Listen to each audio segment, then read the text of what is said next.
እሺ እሱ እኔ ልቀጥል። ይቅርታ ቀጥልሽ። ኦኬ ቶታል እንዴ? እግዚአብሔር መንፈስ ነው፣ የሚመለከው በእውነትና በመንፈስ ነው።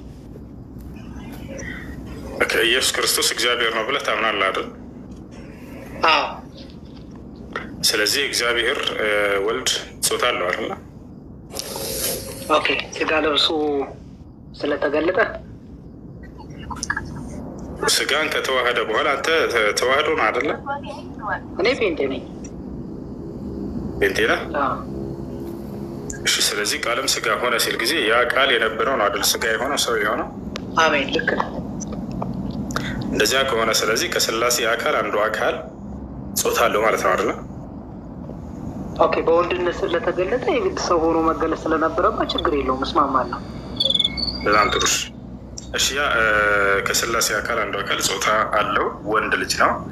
ይሄ ራሱ በቂ ነው አምላክ ጾታ አለው ለመባሉ። ይሄን ወንድ ልጅ አንተ ታመልከዋለህ አይደለ? እንዴ ቃልም ስጋ ሆነ ጸጋና እውነትን ተሞልቶ በእኛ ውስጥ አደረ እስከተባለ ድረስ እግዚአብሔር ወዶና ፈቅዶ ስጋ ሆኖ ከተገለጠ ለምን አላመልክም? አሜን። ታመልከዋለህ? አዎ። በጣም ግን ኢየሱስ ክርስቶስ እኔና አምልኩኝ ብሎ አስተምሯል መጽሐፍ ቅዱስ ላይ፣ ወይንም ተገዝኝ ብሎ አስተምሯል። አየህ፣ እግዚአብሔር ነው እስከተባለ ድረስ እግዚአብሔርን ማምለክ መስገድም ችግር የለውም ወንድሜ። ኢየሱስ ክርስቶስን እግዚአብሔር ነኝ ብሎ አላስተማርም ማንም ቦታ ላይ። የዮሐንስ ወንጌል ምዕራፍ 1 ከቁጥር 1 ወደ ታይ ጀምረን ስናነብ እሱ ዮሐንስ ንግግር ነው፣ ወደ እሱ ራሱ እንመጣለን። ግን ኢየሱስ ክርስቶስ እኔ እግዚአብሔር ነኝ ብሎ አስተምሯል። እሱ እኔ መጽሐፍ ቅዱስ የእግዚአብሔር ቃል ነው ብዬ ነው የማምነው። የመነሻ አውቃለሁኝ እንደምታምን። አሁን በመጽሐፍ ቅዱስ ውስጥ የኢየሱስ ቃል አለ፣ የዮሐንስ ቃል አለ። ስለዚህ አሁን እዚያ ጋር ዮሐንስ ራሱ እዚያው ላይ ወረድ ብሎ ምን ይላል? ይህ የዮሐንስ ምስክር ነው ስለ ኢየሱስ እያለ መጨረሻ ላይ ይናገራል አይደለ? ዮሐንስ ወንጌል ምዕራፍ 1 ቁጥር 1 ላይ እስማማለሁ። ልክ ነው። እንደሱ ከሆነ ኢየሱስ ክርስቶስ የተናገራቸው ለምሳሌ እኔና አብ አንድ ነን ያለው ማን ነው? ኢየሱስ ነው አይደለ? በጣም ጥሩ። ልክ እንደዚህ እኔና አብ አንድ ነን ብሎ እንደተናገረ እኔ እግዚአብሔር ነኝ ብሎ ተናግሯል ኢየሱስ። ዮሐንስ 13 እናነበው እስኪ። እሱ ይቅርታ እናነበዋለን። ምዕራፍ 13 ቁጥር 13 እናነበው። እሺ እናነበዋለን። አንድ ሰው ጨርስና እናነበዋለን። ኢየሱስ ክርስቶስ እኔ እግዚአብሔር ነኝ ብሎ የተናገረበት አንድ ጥቅስ አለ መጽሐፍ ቅዱስ ላይ ወይ? ከቸኮል እስኪ ከእሱ ጋር ጨርሱ። እሱ እኔ እቀጥላለሁ። እሺ ቀጥል። ሻልተኛው ዮሐንስ 13 ላይ 13 እናንብብበት። ታውቃለህ ጌታና መምህር ትሉኛላችሁ እንዲሁ ነኝና ይላል። ምን ትለዋለህ? እሱን እንዴት ትረዳዋለህ? እሱን እሺ፣ በጣም ጥሩ። ጌታ ሲባል መጽሐፍ ቅዱስ ለሁለት ከፍሎ ያየዋል። አንደኛ መለኮታዊ ጌትነት አለ፣ የስልጣን ሹመት ጌትነት አለ። እሱም በመደረግ የሚገኝ ጌትነት ነው። አምላክ እግዚአብሔር ሰዎችን ጌታ ያደርጋቸዋል። ያ ነው የክርስቶስ። ታዲያ ከየትኛው ነው ላይ? አቤት አቤት፣ እስቲ ያሁኑ እንዲገሙ። እንደ መጽሐፍ ቅዱስ ጌትነትን ለሁለት ከፍሎ ያየዋል። ምንና ምን?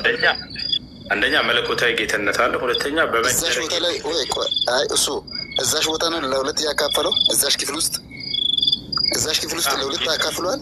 እዛሽ ክፍል ውስጥ ነው። አንድ ጥቅስ አይደለም መጽሐፍ ቅዱስ ሙሉ መጽሐፍ አሁን አንድ አይደለ ልመልስልሽ አይደለም። አንድ አሁን ለምሳሌ እኛ ከመጽሐፍ ቅዱስ አውዱ ጋር ነው ማሄድ አለብን አይደለ? ነው አይደለ? ከአውዱ ሳንወጣ ነው ማሄድ የለብንም። ከአውዱ ማውጣት የለብንም። ስለዚህ በአውዱ እንሂድ። ስለዚህ እዛሽ ጋር ስለ ሁለት ጌትነት አወራ ወይ ስለ ራሱ ጌትነት አወራ? አሁን ደግሞ አዳምጥሽ መልሱ። ወደ ሌላ በዛች ልሽ አዳምጠ እንጂ በፈጣሪ ስም ምን ሆነህ ነው? ችግር የለም እኔ አዳምጣለሁ። ትናገር። ዝም ያልኩህ ሌላ ቦታ አንወጣም። እዛሽ ቦታ ነው ሀሳብ እንወጣለን። እንዴት እንደምንወጣ አስረዳሃለሁ። አንወጣም።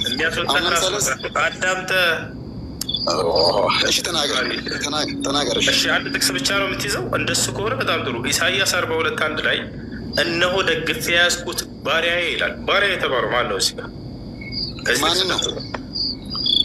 እግዚአብሔር ባሪያዬ ደግፌ የያዝኩት ባሪያዬ፣ ነፍሴ ደስ የተሰኘችበት ምርጤ፣ ለአሕዛብን ፍርድን ያወጣል የተባለው ማን ነው? በስሙም ይታመናሉ የተባለው ማን ነው? ኢየሱስ ነው አይደለ? እሺ በጣም ጥሩ። ስለዚህ ባሪያ ነው ኢየሱስ ክርስቶስ ማለት ነው። ሌላ ጥቅስ ላይ እንዳትሄድ፣ እዚህ ላይ ብቻ ቆመህ ባሪያ ብቻ እንጂ ሌላ አይደለም ማለት ነው። አንተ እኮ ወደ ኢሳያስ ነው ዮሐንስ ክርስቶስን ለማገደልከው አይደል? ስለዚህ ላስረዳ አይፈለም። አንድ ጥቅስ ብቻ ይዘህ በሆነ አንጠልጥለህ የምትሄደው በዚህ ጥቅስ ላይ አቁም። ይሄኔ ባሪያ ብቻ ነው ብዬ ትቼ እሄዳለሁ። አያስኬድም። አይደለማ አስጀመር የነሳት ማለት እኮ አንተ እየፈለከው ማለት ትችላለህ። እኔ ግን እኔ በጥያቄ ማለት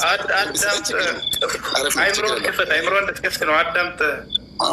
እሺ ከፍቼዋለሁ። እስቲ አሁን ለምሳሌ ባሪያ ብቻ ነው እሱ ይቅርታ አንዴ እንደማማጥ እስቲ ለምሳሌ 13 ሀሳብ እየተነሳው በዛ ሀሳብ በዛች ክፍል ውስጥ እናውራ እንጂ ለምሳሌ አንተ ጥያቄ እሺ አዳምጥ። በቃ እሺ አውራና ከዚያ በኋላ ዝም ብለህ ታዳምጣለህ። ቀጥል አውራ። እሺ አዳምጠኝ።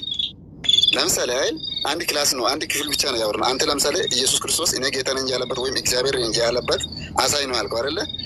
አንተም ጥያቄ ያችን እስከምንመልሰው መጠበቅ ነው አይደለ? እኔም ደግሞ ጥያቄ መልሼዋለሁ አይደለ? ከዛ ቦታ ሌላ ጥቅስ እያንዳንዱ ቦታ የራሱ ጥቅስ አለ። አልመለስክም። አዳምጥ። መልሼዋለሁ። ጥያቄውን አልመለስክም። ጥያቄው ምን እንደሆነ አሁን ተናግረዋል። አሁን አዳም እንጂ አንተ ራስህ ተናገርክ እኮ ጥያቄውን። የቱ ጋር ነው ኢየሱስን እግዚአብሔር ነኝ ያለበት ብለህ ጠየቀኝ አልከኝ። እኔም መልሼዋለሁ አልክ። አልመለስክም። የቱ ጋር ነው ኢየሱስን እግዚአብሔር ነኝ ያለው? ቀጥላ አሁን ያለበትን ስ አብራራልኝ። አሁን እኔ እግዚአብሔር ነኝ ያለበትን እኔ እግዚአብሔር አብራራልኝ። አላብራራልህም። ከአንተ ነው እየጠየቅኩኝ ያለሁት እንድትመልስ። እኔ እግዚአብሔር ነኝ ብሏል ኢየሱስ። ምንድን ቦታው ምንድን ነው ብለው እኔ እግዚአብሔር ነኝ ብሏል ወይ? አዳምጠኝ። ማምር ብቻ አይደለም። ማምር ማለት የሆነ ስልጣን ያለው አይደለም። እና ጌታ ማለት ደግሞ የሆነ የበላይ የሆነ ጌታ ራሱ የሚለው ስልጣን ተሰጥቶት ነው። ወደ እሱ ምን መጠ ላሳየህ እያልኩ ነው መጽሐፍ ቅዱስ ላይ። አሁን እሱን አንተ አልፈልግም አልክ። ስለዚህ እኔ የምፈልገው ኢየሱስ ክርስቶስ እኔ እግዚአብሔር ነኝ ያለበት ጥቅስ አለው መጽሐፍ ቅዱስ ላይ። እዛ ሌላ ጥቅስ ቅርታ የቱ ጋር? እሺ አንዴ ቆይ፣ እሱ ያውራ ብለሃል ቅድም። አንዴ ኢየሱስ ክርስቶስ እግዚአብሔር ነኝ ብሎ ተናግሯል። ይናገር። አንተ ራስህ ጨርስ። እኔ እግዚአብሔር ነኝ ብሏል ኢየሱስ። ያ ቦታ ራሱ እንኳን እግዚአብሔርነቱ ሳይሆን እንኳን ኃላፊነት ሙሉ እንኳን መቆጣጠር እንዳለበት ተናግሮበታል። በዛ ቦታ ላይ ኢየሱስ እግዚአብሔር ነኝ አላለም። በቃ ሚወት አድርግ አንተ። እሺ አማን ይቀጥልሃል። ኦኬ ሐዋርያቶች አብን እንዴት ወልድን እንዴት ልናይ እንችላለን ሲሉት ኢየሱስ ክርስቶስም መልሶላቸው እኔን ያየ አብን እንዳየ ብሎ ሲመሰክር ይታያል። ባርላው ታውቃለህ። ምዕራፍ ፊልጶስም ወደ እርሱ ቀረበና ኢየሱስን ጠየቀው። ምን አለው? እስከ መቼ ድረስ ታቆየናለህ? አብን አሳየን አለው። እኔን ያየ አብን አየ አለው። ዋዝ ዲፍረንስ። ስለዚህ ኢየሱስ እንደዛ ብሎ ሲመልስ ምን ለማለት ፈልጎ ነው? እስቲ አንተ በተረዳበት አይምሮ ውስጥ ያብራራል። መልካም ጥሩ። ራቸው ልጆች አውድ የሚባል ነገር አለ። ኢየሱስ ክርስቶስ እዚያው ላይ እኔን ያየ አብን አየ፣ እስከ ዛሬ ከአንተ ጋር ስኖር አላወከኝም ማለት ነው አለውና እኔን ያየ አብን አየ አለ እና ዝም አላለም። በቀጣይ ጥቅስ ላይ አብራርቶታል ኢየሱስ ክርስቶስ። ምን ለማለት ፈልጎ ነው? አብ ይታያል ወይ ወደሚለው ስንመጣ ቀጥታ እንወስዳለን ካላችሁ ኢየሱስ አብ እንደማይታይ ነግሯቸዋል። የቱ ጋር ከተባለ ዮሐንስ ወንጌል ምዕራፍ 5 ቁጥር 37 ላይ ኢየሱስ ምን አለ? አብን አንዳችሁም እንኳን አላያችሁትም ብሎ ገላግሏቸዋል። በቃ ስለዚህ አብ አይታይም። ቀጥታ ስለማይታይ አንዴ ባካችሁ አሁን ተከትዬ ልነግርህ አሁን ተነስቼ አሁን ተረቃለህ። አዳምጥ በፈጠረ አይምሯችሁን ክፈቱ። ስለዚያው ነው እያወራሁኝ ያለሁት። መጽሐፍ ቅዱስ በመጽሐፍ ቅዱስ ይፈታል። ገብታችኋል አይደለ? አንድ የሚወት አድርግ እሸቱ። አይምሯችሁን ክፈቱ። ልክ ለምሳሌ አልቁርአን ይፈሰር ቢልቁርአን እንደምንለው መጽሐፍ ቅዱስ በመጽሐፍ ቅዱስ ፍቱት። ሌላ ሰው ማንም መጥቶ ያስረዳችሁ፣ በዚያው ላይ ታገኙታላችሁ። ክርስቶስ ስለምንድን ነው እየተናገረ ያለው? እኔን ያየ አብን አየ ስል ጊዜ በኢየሱስ ክርስቶስ በኩል አብ አምላክ የሚሰራው ስራ አለ። ያን ስራ አያችሁ ማለት አብን እንዳያችሁ ቁጠሩ እያለ ነው። ገብታችኋል አይደለም? እንዲሁም ክርስቶስ የሚናገረው ቃል አለ። ያ ቃል ከማን ነው? ከአብ ነው። ይሄን አያችሁ ማለት አብን እንዳያችሁ ነው እያለ እየነገራቸው ነው። ስለዚህ ስለ ሁለት ነገራቶች ነው አብን ማየት ሲባል አብ በእርሱ በኩል የሚሰራው ድንቅ ተአምር ስራዎች አሉ። ሁለተኛ ክርስቶስ ከአብ የተቀበለው ትምህርት አለ። የምትሰሙትስ ቃል የእኔ አይደለም የአብ ነው እንጂ አላቸው። ይሄን አያችሁ ሰማችሁ ማለት አብን አያችሁ ማለት ነው በቃ እያላቸው ነው። ገብቷችኋል? እናንተ ግን በቀጥታ ማየት ከወሰዳችሁት አብ አይታይም። እንግዳውንስ አብን አንድም ሰው አላየውም እያለ ነው። ይሄን እንዳለ ኢየሱስ ክርስቶስ እዚያው አውዱ ላይ ላሳያችሁ። እኔን አየ አብን አየ ያለበት ቦታ ላይ መን ረአኒ ፈቀድ ረአል አብ ይላል። እኔን ያየ በእርግጥም አብን አየ ይላል። የአረብኛ መጽሐፍ ቅዱስ ላይ ራሱ ከአንድ ያሳያችሁ። አማርኛውን ነው የምከፍትላችሁ። መን ረአኒ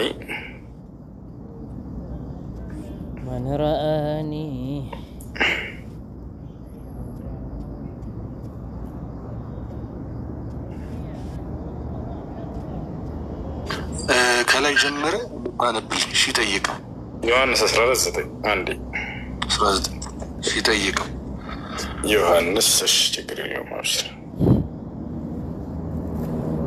ዮሐንስ 14:9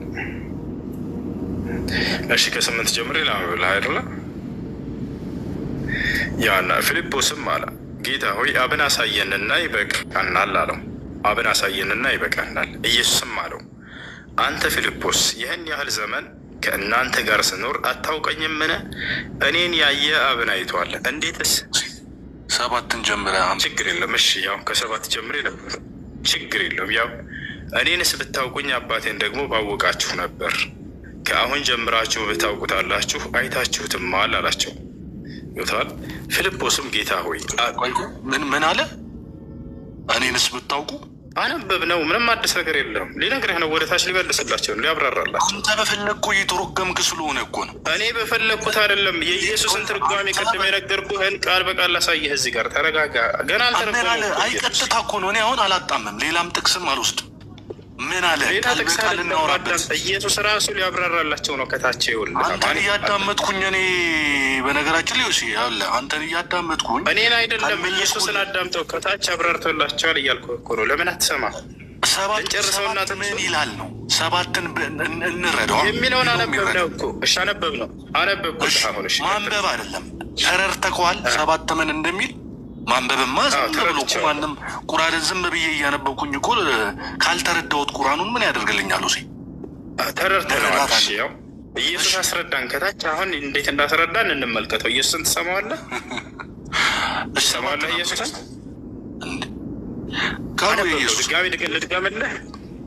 ድጋሜ ልድገመው?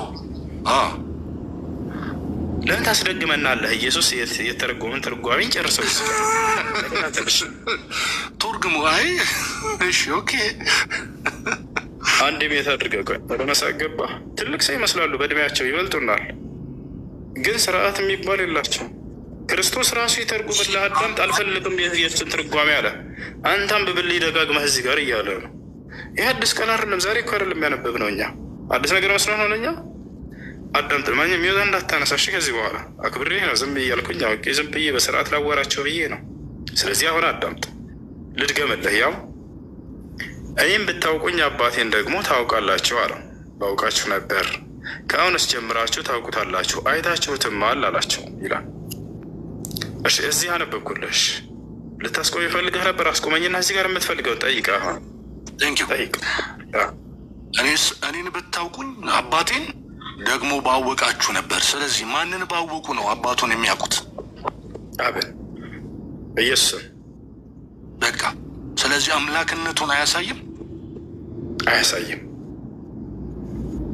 ኦኬ መብት ነው፣ አለመውሰድ መብት ነው። እሱ ምንም አንተ የምታመጣው ማስረጃ የለም እዚህ ጋር። አንተ እዚህ ቦታ ላይ አይታችሁታል እያለ ነው። ኢየሱስን ሲያዩ አብን ነው ያዩት።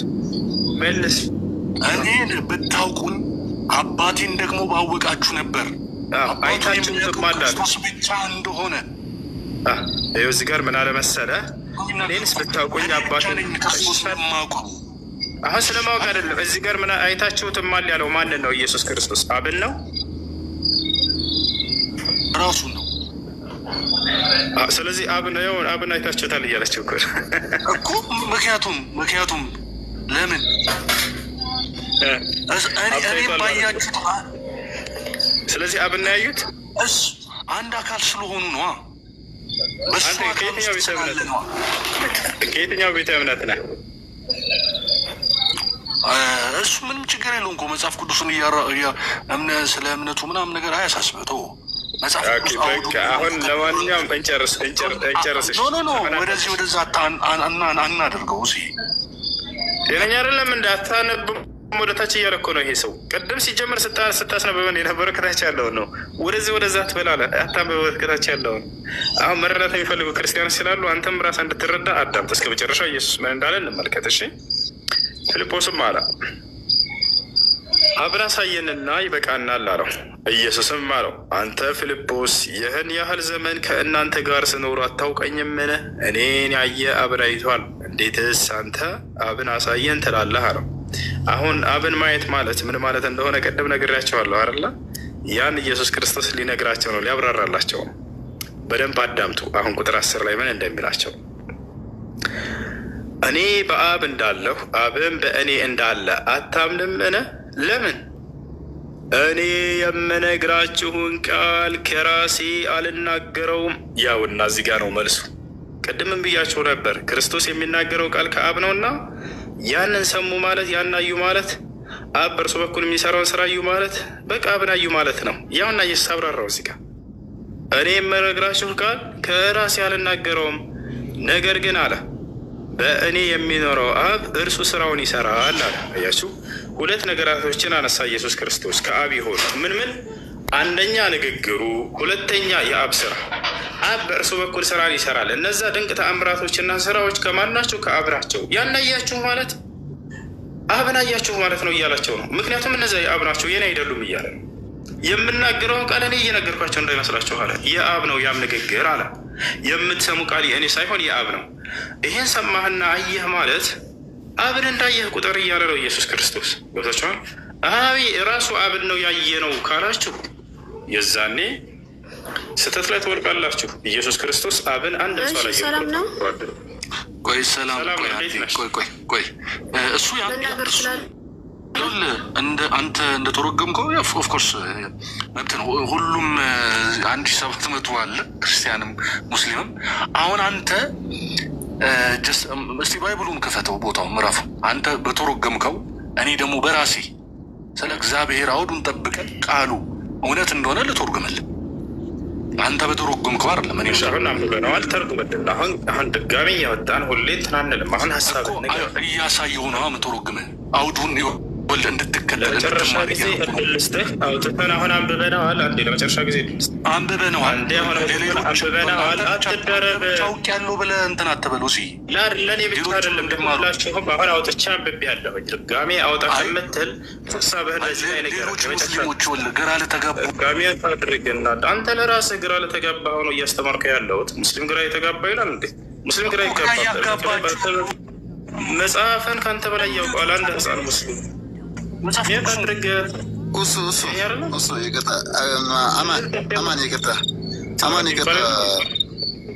ሙስሊም ግራ ተጋብተህ ይላል እንዴ? እሺ ሰላም ነሽ? ሰላም እንዴት ነሽ? ሰላም እንዴት ነህ? አለሁ አልሐምዱሊላህ። እንዴት ነሽ? እሺ አሁን ባነበብከው ጥቅስ ማለት ማንም ፍጡር አሁን ተነስቶ ማንኛውም አሁን ለምሳሌ መሐመድ ተነስቶ እኔና አለ አንድ ነን፣ እኔን አያችሁ ማለት አላህ አያችሁ ማለት ነው ማለት ይችላል? ማለት አይጠበቅባቸው። እሱም መልሶ አንዴ አይጠበቅባቸው ብለህ ዘግተህ ማለት ማንም ፍጡር እንደማለት እያሳየን አንድ ክርስቲያን ሲያወራ ሌሎቻችሁ ከዚህ በኋላ አንድ ክርስቲያን ብቻ እያስገባ ባወራቸው ይሻላል ወይንስ በስነ ስርዓት ታዳምጡና ሁሉም በተራ ይቀጥላል? እሷ ጀምራለች። ትቀጥልሽ። እሺ እያንዳንዱ ነቢይ እየመጣ ነቢይ የተናገረውን ፊደላት እየቆጠረ መናገር አይጠበቅበትም። አገልግሎታቸው ምንድን ነው የሚለው ይታይና በዚያ ይወሰናል። ክርስቶስ አገልግሎቱ ምንድን ነው? እስኪ ንገረኝ። የክርስቶስ አገልግሎት ምንድን ነው? ክርስቶስ የመጣው ወደዚህ ምድር በስጋ የተገለጠው እኔ አምላክ ነኝ አምልኩኝ እያለ አምላክነቱን ልናገር ሳይሆን ለእኛ ካሳ ልሆነን ቤዛ ልሆነን እና ደግሞ ምሳሌ ልሆነን ላስተምረን ነው የመጣው። ከዛ ደግሞ በትምህርቱ ደግሞ ብዙ ነገር የምንረዳው ነገር አለ። ለምሳሌ አሁን አንተ እናትህ እኔ እናትህ ነኝ ልትልህ አትችልም። እናትህ መሆኗን ታውቃለህ። በምንድን ነው የምታውቃት? ልብስ ታለብሳለች፣ ትንከባከባለች፣ ታቅፋለች ምናምን ነገር ገባህ አይደለ? ስለዚህ ክርስቶስ ወደዚህ ምድር የመጣው በስጋ የተገለጠው እኛን ለማስተማር ምሳሌያችን ለመሆን ቤዛ ለመክፈል ነው የመጣው። ካሳ ለመክፈል ነው የመጣው እና አምላክ ነኝ አምልኩኝ ምናምን ልል አይደለም። ብዙ ጊዜ ጥያቄ ትጠይቃላችሁ እና አምላክነቱ ደግሞ በብዙ ጊዜ በንግግሩ ራሱ እንረዳለን። እንደምሳሌ እኔና አብ አንድ ነን አለ። ከራሴ ምንም አልናገርም ከአብ እንጂ አለ። አብና ወልድ መንፈስ ቅዱስ ፈቃዳቸው አንድ ነው። ከእኔ ከአብ የተለየ ምንም ነገር አላደርግም ማለቱ ፈቃዳቸው አንድ ነው። አንድ ናቸው። ቃላቸው አንድ ነው። እሺ ሻዳ ኢየሱስ ክርስቶስ እኔ ሰው ነኝ ብሎ በግልጽ ተናግሯል አይደለ? የሰው ልጅ እያለ ይናገራል። ምክንያቱም ከማርያም ስጋ ነስቷል፣ በስጋ ተገልጧል፣ ሰው ሆኗል ብለን እናምናለን። አምላክነቱ ማንክድም፣ ሰውነቱ ማንክድም። የጠየቁሽ ሰላማዊ ነሽ ድንግል አዳምጪ።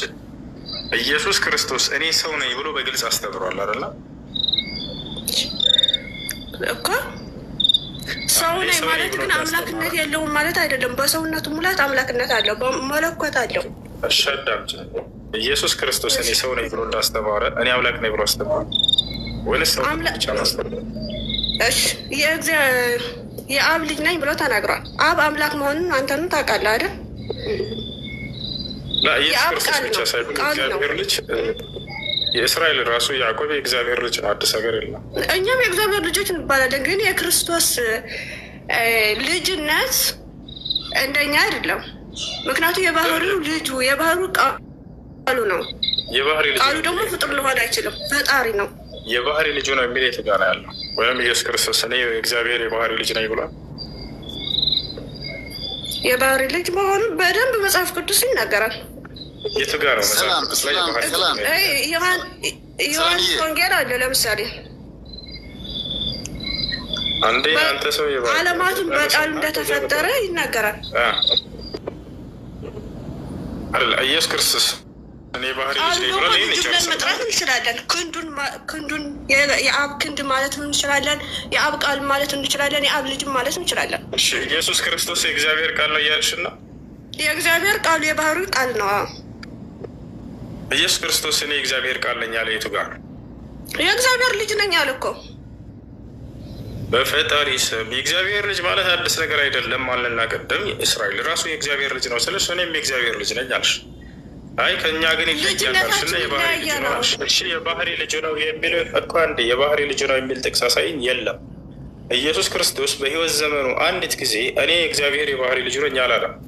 እሱ የባህሪ ልጅ ነው የሚል አንድ እሺ ቅድም የጠየቅኩህ ግን አልመለስክልኝ ከይቅርታ ጋር። አየሽ አይ ለምሳሌ አሁን መጽሐፍ ቅዱስ ስላልያዝኩኝ ነው እንጂ ያኔ ስለ ክርስቶስ አምላክነት መጽሐፍ ቅዱስ በሙሉ ይናገራል። ከብሉይ ኪዳን ሆነ አዲስ ኪዳን ኢየሱስ ክርስቶስ አምላክ እንዳለው ነው ያስተማረው። በፍጹም የለም። አምላክ እንዳለው የኢየሱስ ክርስቶስ አምላክ ይባረክ። ሻንዴ የኢየሱስ ክርስቶስ አምላክ ይባረክ ይላል መጽሐፍ ቅዱስ። ማን ነው የኢየሱስ ክርስቶስ አምላክ? አምላክ አለው ማለት ነው በያዘው ስጋ። ምክንያቱ ክርስቶስ በስጋ ሲገለጥ ያን የያዘው ስጋ ፍጡር ነው፣ ራሱ የፈጠረው ነው። ግን ራሱን የፈጠረው የራሱን ስጋ ማርያምን እሷን ፈጠረ፣ ከማርያም ነው ስጋ ነሳ። ስለዚህ ከመለኮት በስጋ ጋር ከመዋሃዱ በፊት ያን ስጋ ፍጡር ነው። ኢየሱስ ነው የራሱን ስጋ የፈጠረው ራሱ ነው የተነገረ ነው እንጂ ኢየሱስ ክርስቶስ ፍጡር ነው ማስብል ደግሞ አያሲዝም በፍጹም። የራሱን ስጋ ራሱን የፈጠረው ኢየሱስ ክርስቶስ ማርያምን የፈጠራት ቃል ነው። እግዚአብሔር ቃል ዓለማትን ተፈጠሩ ይላል።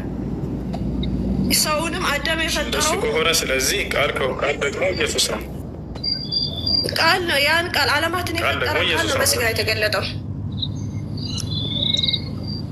እኮ። ስለዚህ ቃል ነው ዓለማትን ሁሉ የፈጠረው ማለት ነው አይደለ? ቃል ደግሞ ኢየሱስ ክርስቶስ ነው አይደለ? በትክክል ቃል ደግሞ በኋላ ዓለም እኛን ለማዳን ጥሩ። ስለዚህ መንፈስ ቅዱስና አብ አልፈጠሩም ማለት ነው።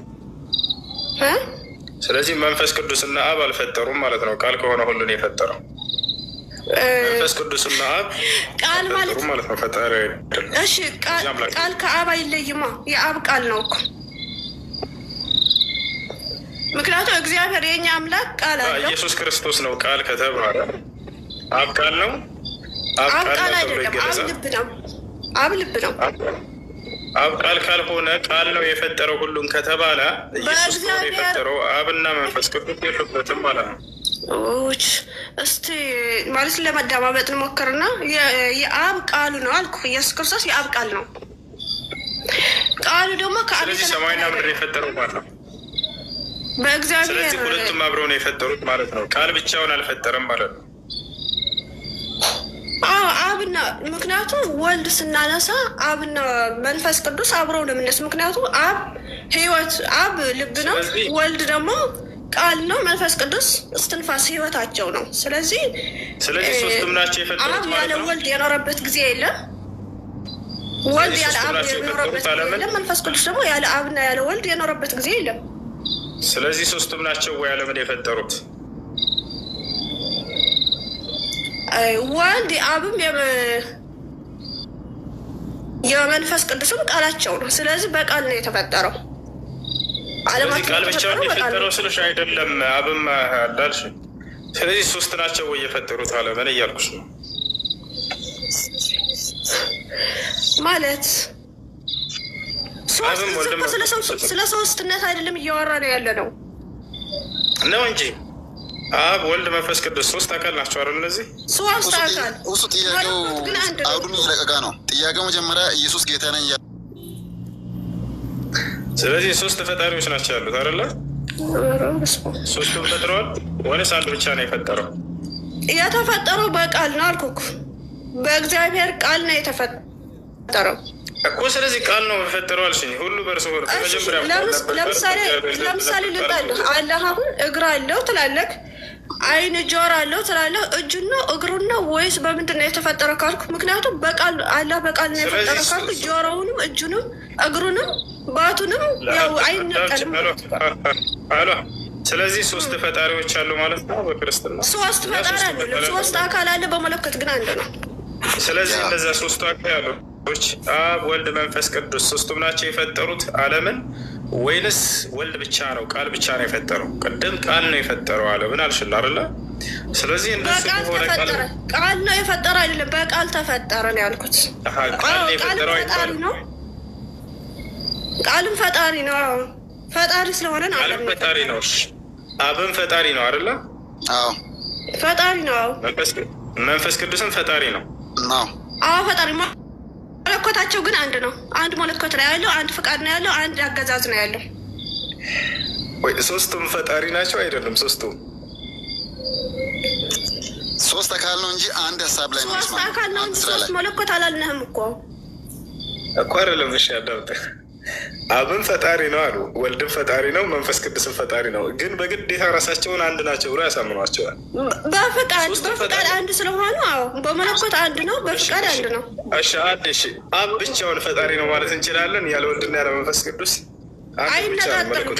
ሲጀመር ያለ አብ ወልድ የኖረበት ጊዜ የለም አልኩህ። ያለ ወልድ ደግሞ አብ የኖረበት ጊዜ የለም። አይነጣጠሉም። ስለ መፍጠር ስለ አምላክነት ቆይ አንዴ። አብ ብቻውን ያለ ወልድና ያለ መንፈስ ቅዱስ ብቻውን አምላክ ነው ማለት እንችላለን?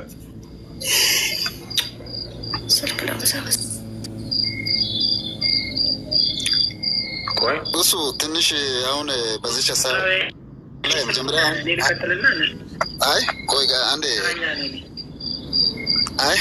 አንድ ብቻ ሊያውራና ከዛ ትገባለህ።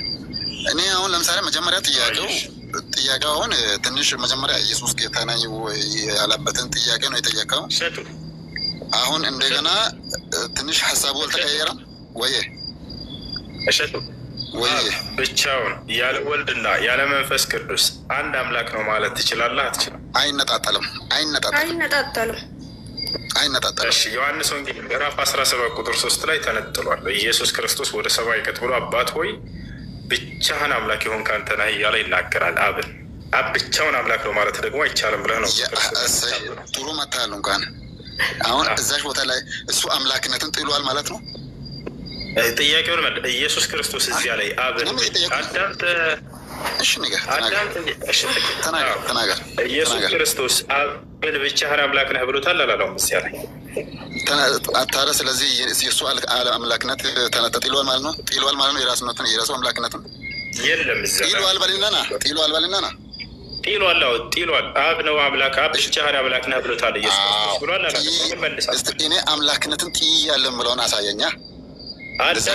ኢየሱስ ክርስቶስ ወደ ሰማይ ቀጥ ብሎ እሺ፣ ኢየሱስ ክርስቶስ ወደ ሰማይ ቀጥ ብሎ አባት ሆይ ወይንም አብን ብቻህን አምላክ ነህ ብሎታል አላለውም? እዚያ ላይ እሱ ጥቅሱን አውጣልና እናንብበው፣ ሀሳቡን እንረዳ። እሺ አንብቢ ናት። እሺ ብቻህን አምላክ ነህ ብሏል አላለም? እዚያ ላይ እናሳያችኋለን። አይ አሳይና ሀሳቡን እንረዳ መጀመሪያ፣ ከዛ መልስ እንሰጣለን። እሺ አንብቡ። ዮሐንስ ወንጌል ምዕራፍ 17 ቁጥር 3 ላይ ያው እውነተኛ አምላክ ብቻ የሆንክ አንተን ይላል። ከዚያስ ኢየሱስ ክርስቶስ ደግሞ መልእክተኛ ነብይ ነው። የላከውንም ኢየሱስ ክርስቶስ ያውና መልእክተኛ ነው ኢየሱስ ያው ቃል በቃል የላከውንም ኢየሱስ ክርስቶስ አንድ ሰው ያውራ የነኛ አይደለም እንደ ልጅ እሷ ስታወራ ጠርቃ ይገባል። ልክ እሱ ሲያወራ በቃ በተራ ትገባላችሁ እነሱ ይሻላል። እሺ ያውና እውነተኛ አምላክ ብቻ የሆንክ አንተን ይላል ኢየሱስ ክርስቶስ አብን እያናገረ ማለት ነው። ስለዚህ አብን እውነተኛ አምላክ ብቻ የሆንክ አንተን ብሎታል። እናንተ እንደዚያ ማለት አይቻልም ብላችኋል። ግን አብን ብቻውን አምላክ ማለት አይቻልም፣ አይነጣጠሉም ብላችኋል። ኢየሱስ ግን ነጥሎ አብን ብቻህን አምላክ ነህ ብሎታል። ምን ትያለሽ? ያኔ እኮ አብ ባለበት ወልድ እንዳለ፣ አብ ባለበት እኮ ወልድ አለ፣ ወልድ ባለበት መንፈስ ቅዱስ አለ። አይደለም እንደሱ ኢየሱስ እዚህ ጋር መልእክት ብቻህን አምላክ ነህ ከወልድ ይነጠላል፣ ከመንፈስ ቅዱስ ከባህሪ ቃሉ ይነጥለዋል። ወይ ደግሞ ከህይወቱ ከመንፈስ ቅዱስ ይነጥላል። ይሄ አይነጥልም እኮ ሰማን እኮ ያው ነጥሎ አብን ብቻህን አምላክ ነህ ብሎ ተናገረ። አንቺ ግን ቀደም አብን ብቻውን አምላክ ማለት አንችልም ብለሻል አይደለ? ያለ ወልድ አብ አምላክ ነው ማለት አንችልም። አንድ ናቸው በፍቃድ በመለኮት አንድ ስለሆኑ አንድ ናቸው አለ ኢየሱስ ክርስቶስ። ምን አለ እዚህ ቦታ ላይ ወደ ሰማይ ቀጥ ብሎ አባት ሆይ መንፈስ ቅዱስና ወልድ አይነጥልም።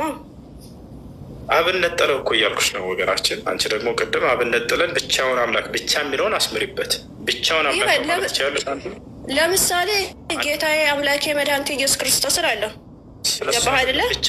ብቻ የሚለውን ቃል ይኸውልሽ፣ ብቻህን ብለሽ አንዱን የመለኮት አካል ነጠለሽ ብቻህን አምላክ ነህ ማለት ትችላለሽ። ከሌላ ጣዖቶች እየነጠለ ነው እንጂ ከወልድና ከመንፈስ ቅዱስ አይልም። እንደሱ ከሌላ ጣዖቶች አይልም እሱ ላይ።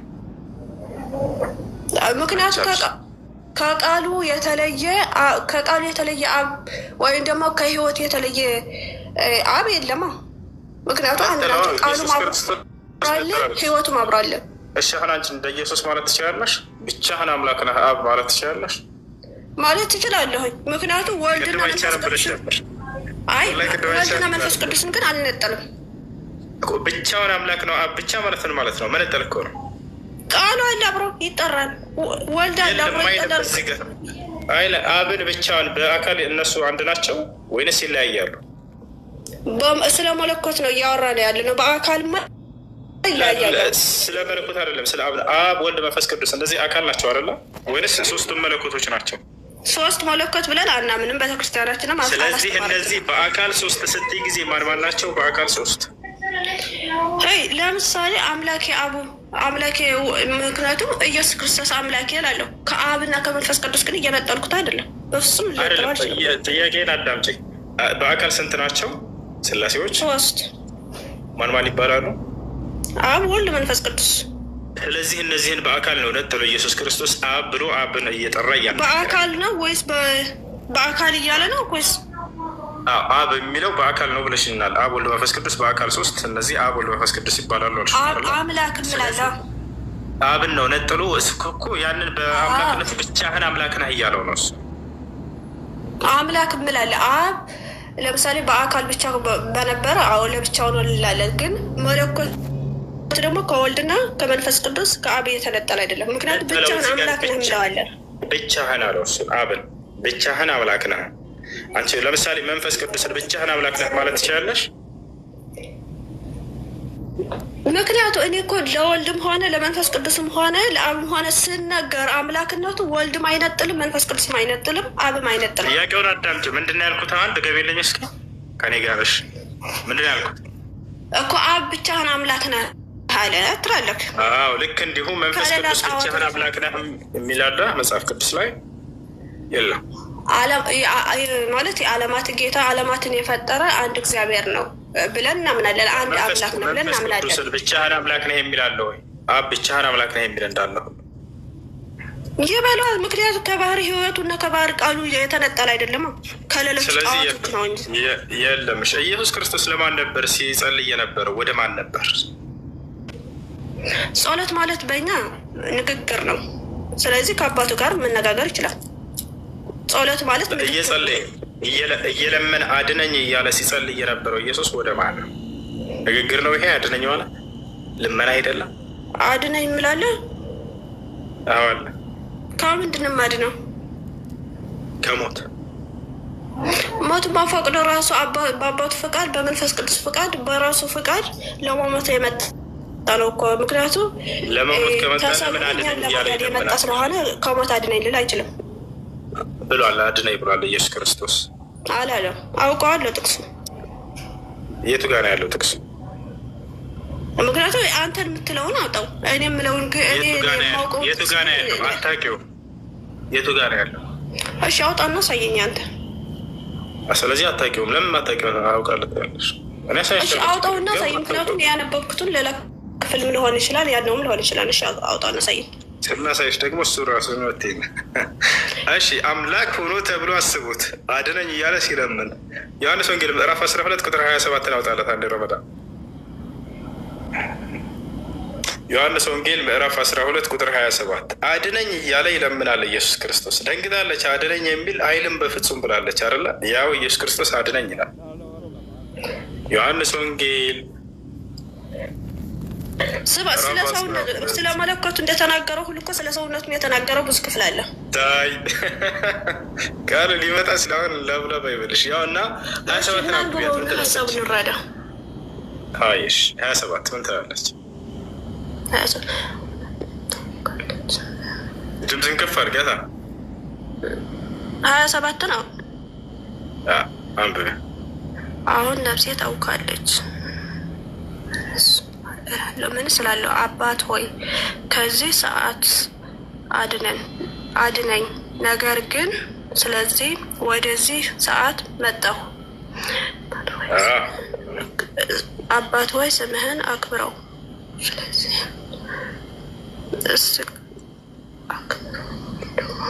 ስለዚህ አድነኝ እያለ ኢየሱስ ክርስቶስ ይለምን ነበር።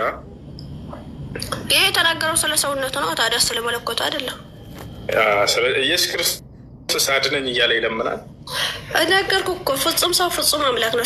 ስለ አምላክነቱ እንደተናገረው ሁሉ ስለ ሰውነቱ፣ ምክንያቱም የሰው ልጅ ያለ ስለ ራሱ ይናገራል። ስለ ሰውነቱ ነው አድነኝ ያለው። ስለዚህ ጸሎቱን ተቀብሎታል፣ አድኖታል ሰውነቱን ማለት ነው አይደለ?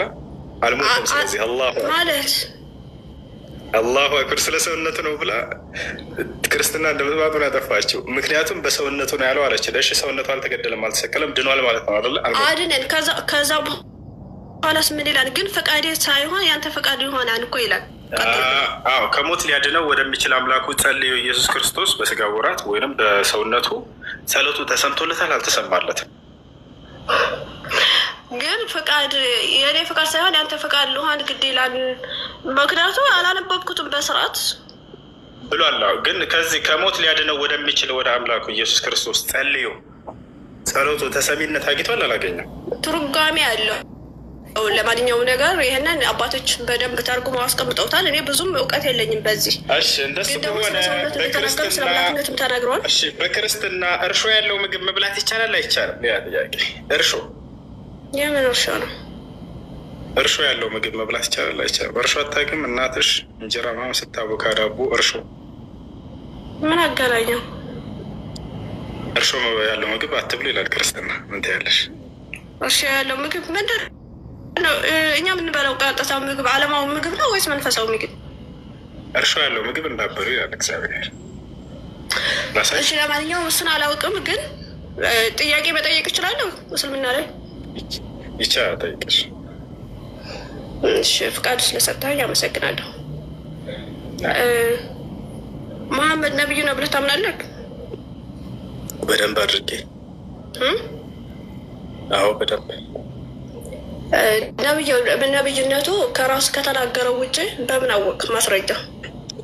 ኧረ በብዙ መንገድ ላስረዳ። እሺ በምን? ለምሳሌ በትንቢትም በሌላ መጽሐፍቶችም ውስጥ ከመምጣቱ በፊት ምናምን ነገር። ችግር የለውም አብሽር እንዳፈሪ። የነቢዩ ሰለላሁ ዐለይሂ ወሰለም ነብይነት የሚረጋገጠው ራሳቸው ነብይ ነኝ ብለዋል ወይ? አዎ ብለዋል። ማስረጃ ቃል ነቢ ሰለላሁ ዐለይሂ ወሰለም አነ ነቢዩ ላ ከዚብ አነ ብን ዓብድልሙጠሊብ። ነቢ ሰለላሁ ዐለይሂ ወሰለም ሲናገሩ እኔ ነቢይ ነኝ ብለው ቃል በቃል ተናግረዋል። አንደኛ ይሄ ራሳቸው። ሁለተኛ አንድ አምጭ ልጨርስልሽ ሜት አድርጊው እስከጨርስ ላርግሽ። ሁለተኛ የአምላክ ምስክር። ሶስተኛ የመልአኩ የቅዱስ ገብርኤል ብስራትና ምስክር። ነቢይ መሆናቸውን መልእክተኛ መሆናቸውን አብስሯል ወይ? አዎ አብስሯል። አብሳሪው መልአክ። ማስረጃ ቃለ ጅብሪል ዓለይሂ ሰላም ያ ሙሐመድ አነ ጅብሪል ወአንተ ረሱሉላህ። መልአኩ ገብርኤል ምን አለ? ሙሐመድ ሆይ እኔ መልአኩ ገብርኤል ነኝ አለ። እኔ ማነኝ? እኔ ገብርኤል ነኝ። አንተ ደግሞ የአላህ መልእክተኛ ተደርገህ ተመርጠሃል አላቸው። ሁለተኛ ምስክር የመልአኩ ምስክር። ሶስተኛ የአምላካችን የአላህ ስብሓነ ወተዓላ ምስክር። ማስረጃ ቃለ ስብሓነሁ ወተዓላ ያ አዩሃ ነቢዩ ኢና አርሰልናክ። አላህ ቃል በቃል ምን አለ? ሙሐመድ ሆይ አንተ ነቢይ ሆይ እኔ ነቢይ አድርጌ ልኬሃለሁ እያለ ይናገራል። በሌላ ቦታ ላይ ማካነ ሙሐመዱን አባ አሐድን ምን ሪጃሊኩም ወላኪን ረሱለላህ ወኻተመ ነቢይን አለ። ሙሐመድ የእኔ የአላህ መልእክተኛ የነቢያቶችን መደምደሚያ ነው እያለ ይናገራል። በሌላ ቦታ ላይ ወማ ሙሐመዱን ኢላ ረሱሉን ቀድ ኸለት ምን ቀብሊህ ሩሱል ይላል። ሙሐመድ ማለት ከእርሱ በፊት እንዳለፉ መልእክተኞች አንድ መልእክተኛ እንጂ ሌላ አይደለም እያለ ያረጋግጥላቸው። በጣም በርካታ ቦታ ላይ ነቢይ ነህ እያለ መልእክተኛ ነህ እያለ አላህ ስብሐነሁ ወተዓላ ተናግሮላቸዋል። ይሄ ሶስተኛው ምስክር ነው። አራተኛ ምስክር ከእርሳቸው በፊት ካለፉ ነቢያቶች ምስክር አለ ወይ? አዎ በደንብ አለ። ማን? ኢየሱስ ክርስቶስ ምን አለ? ከእኔ በኋላ የሚመጣ መልእክተኛ አለ፣ ስሙም አሕመድ ወይንም ሙሐመድ ይባላል አለ። ምዕራፍ 61 ቁጥር 6 ቃለ ዒሳ ዓለይሂ ሰላም قال الله سبحانه وتعالى حاكيا عن عيسى عليه السلام وإذ قال عيسى ابن مريم يا بني إسرائيل إني رسول الله إليكم مصدقا لما بين يدي من التوراة ومبشرا برسول يأتي من بعد اسمه أحمد فلما جاءهم بالبينات قالوا هذا سحر مبين የማርያም ልጅ ለእስራኤላውያን ልጆች እንዲህ አላቸው ይላል። እናንተ የእስራኤል ልጆች ሆይ እኔ ወደ እናንተ የተላኩላችሁ የአላህ መልእክተኛ ነኝ። ከበፊቴ የተላከውን የተወረደውን መጽሐፍ ተውራትን የማረጋግጥ ልክ እንዲሁ ከእኔ በኋላ የሚመጣውን መልእክተኛና ነቢይ የማበስራችሁ አብሳሪ ነኝ አለ። እርሱም ማን ይባላል? ስሙ አሕመድ ወይንም ሙሐመድ ይባላል አላቸው። ስለዚህ አራተኛ ምስክር ይማል ከእርሳቸው በፊት ከነበሩ ነቢያቶች ምስክር። አምስተኛ የነቢይነታቸው ማረጋገጫ ተአምራትን ማድረጋቸው። ተአምራትን ማድረጉ አንድ ነቢይ የነቢይነቱ ማረጋገጫ ገዛቸዋል። ሌላኛው ትንቢቶችን መናገራቸው ስድስተኛ። ሰባተኛን ጨምር ይበቃል። አይ ይበቃል። ግን አሁን በሰጣኝ መረጃዎች ሁሉ ጥያቄ አለኝ። ለምሳሌ ጅብሪል ስለ ነቢይነቱ አረጋግጦለታል ብለኸኛል አይደል? ካልዋሽ ማለት ካልተሳሳቱ።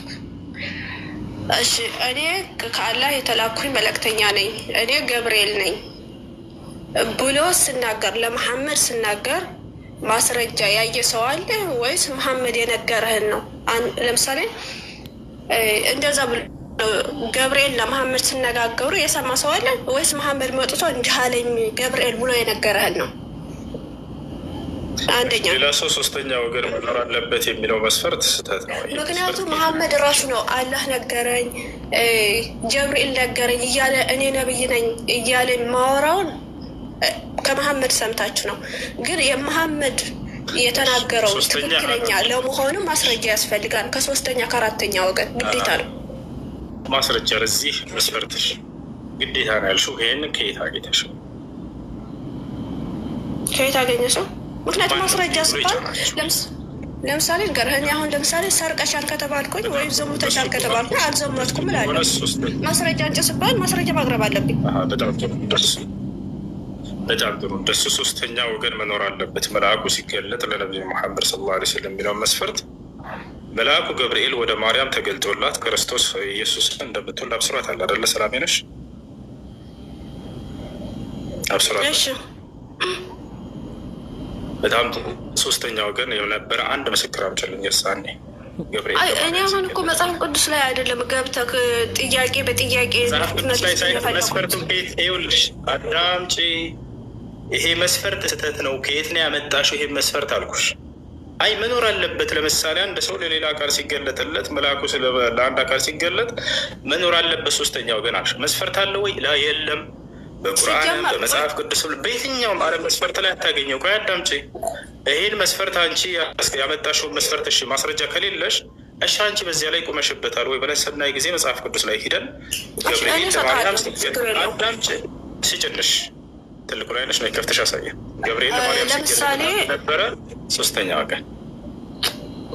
ለምሳሌ ቆይ ልንገርህ፣ እመቤታችን ገብርኤል መጥቶ ሳበስራት ከመጀመሪያውንም ነብይ ኢሳያስ ተናግሯል። ምክንያቱም ድንግል በድንግልና ትወልዳለሽ ብሎ ትንቢት የተነገረላት ነው። ከዛ በፊትም እሱን አይደለም የጠየቅኩት። ገብርኤል ለማርያም ሲገለጥላት እሱን አልጠየቅኩም። ገብርኤል ለማርያም ሲያናግራት ሲገለጥላት ጊዜ የነበረ ሶስተኛ ወገን አንድ ሰው ወረበል ካዕባ በአላህ ስምላለሁኝ አንዲት ምስክር የለም። ስለዚህ በራሷ ባመጣችው መስፈርት ለምሳሌ ከዛ በፊት ስለመቤታችን ብንጠይቅ ልንገርህ አዳምጠኝ። ለምሳሌ ገብርኤል መጥቶ አላበሰራትም። ምክንያቱ የአይን አማኝ ታማኝ ወይም ደግሞ የሰማ ሰው ያው የለም ብለን እሱን መክዳት እንዳንችል ከዛ በፊት ኢሳያስ በትንቢት ተናግሯል። ስቀጥል ደግሞ ብዙ ነገሮች በትንቢት ተናግሯል። ኢሳያስ ድንግል በድንግልና ትጸንሳለች ብሎ ተናግሯል። ከዛ ደግሞ ዮሴፍ የሚባለው ጠባቂ የነበረው ከዛ በፊት ኢሳያስ ማርያም የምትባል ሴት አያውቅም። ኢየሱስ የሚባለንም ሰው አያውቅም። ስማ መጽሐፍ ቅዱስ ስለማላውቅ ነው እንጂ እሱን የሚነግሩሽን ጥቅስም ባውቀዋለሁ። እነሆ ትጸንሻለሽ፣ ወንድ ልጅንም ትወልጃለሽ፣ ስሙንም አማኑኤል ትይዋለሽ ምናምን እሱን ኢሳያስ የተናገረው ኢሳያስ 9:6 አለ። ሌላ ቦታ ኢሳያስ 7:14 ላይ ያለ እነሱ ጥቅሶች ናቸው የሚነግሩሽ። ከዚህ አያልፍም። አሁን ግን ጥያቄው ምንድን ነው? ገብርኤል ለማርያም ሲገለጥ እንደዛ ተነግሯል። ሁለተኛ ደግሞ ገብርኤል መጥቶ አብስሯታል። ሶስተኛ ደግሞ ዳምጪ ገብርኤል ለማርያም ሲገለጥላትና ኢየሱስ እንደምትወልድ ሲያበስራት የነበረ አንድ ሰው አምጪ ነው። አለቀ በቃ። ሌላ አይደለም። እዚሁ ጋር ያልቃል ክርስትና። ራሱ ባመጣቸው መስፈርት ውሃ በላ ክርስትና። ኧረ እባክህ ተው። እነሱ ክርስትና በእኔ አይለካም። ሲጀመር እኔ አንድ ተማሪ ነኝ። ገባህ አይደለ? አስተማሪ ነኝ ብዬ አይደለም። እሺ እኔ ቤት ስራ ልስጥሽ። የራስህን ግን እስልምና ላይ ቁመህ የራስን አስረዳኝ ስልህ መደበቂያችሁ ሁሉ የመጽሐፍ ቅዱስ ነው፣ ክርስትና ላይ ነው። አዳምጪ። እሺ የቤት ስራ ልስጥሽ። ወሬውን ተይውና ወደ ቄሶች ጋር ሂጂና ቅዱስ አንድ አካል መልአኩ ገብርኤል ለአንድ አካል ሲገለጥ ሶስተኛ ወገን መኖር አለበት ብላችሁናል። ለማርያም ገብርኤል ሲገለጥላትና ኢየሱስን እንደምትወልድ ሲያበስራት የነበረ ሶስተኛ ወገን ስያቸው ብለው ብዬ አላወራሁም። እዚህ እኔ ራስህን ነው እየጠየቅኩ ያለው። ቀጥታ ግን የት ነው የገባው? መጽሐፍ ቅዱስ ላይ ነው የገባው። አዳምጪ። ቀጥታ መጽሐፍ ቅዱስ ላይ አልገባሁም። እየሰሙ ነው። ለሁሉም እንዳለ ከቁርአን ማስረጃ ከሐዲስ ማስረጃ የሰጠዎች ነበር። ቀጥታ መጽሐፍ ቅዱስ በቃሻውን ያዘውና አንይዘውም። ቆይ አንዴ የቤት ስራ ይዘሽ ትሄጃለሽ። ቀጥታ ሄደሽ አሁን ቄሶች ይሸል ነገ መልስ ይዘሽ እንድትመጪ ወይም በየትኛውም ጊዜ ቅዱስ ገብርኤል ለማርያም ሲገለጥላትና ኢየሱስን እንደምትወልድ ሲያበስራት የነበረ አንድ ሶስተኛ ወገን ስጡኝ፣ ካልሆነ አልፋታችሁም ባያቸው። ያ ከሌለ ስለዚህ ወደ ማርያም አልተገለጠም ማለት ነው ገብርኤል። ያ ከሆነ ደግሞ ኢየሱስ የሚባል ሰው የለም ማለት ነው። ያ ከሆነ ደግሞ ክርስትና የሚባል የለም። ችግር አለ ይዘሽ ከዛ በፊትም መልካም ጊዜ ዴቭ ሰላም